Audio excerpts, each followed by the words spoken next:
how to switch back to personal account on Instagram. Hey everyone!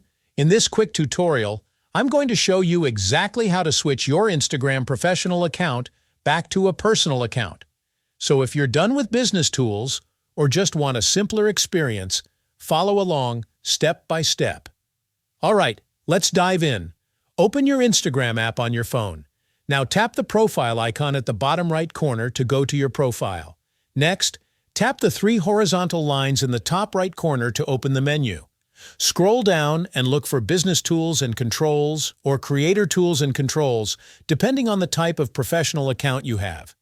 Tap on it. Scroll down and tap Switch Account Type, then select Switch to Personal Account.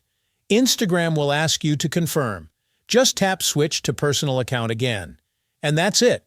You've switched back. Keep in mind, once you do this, you'll no longer have access to the professional dashboard, Instagram insights, or other business tools.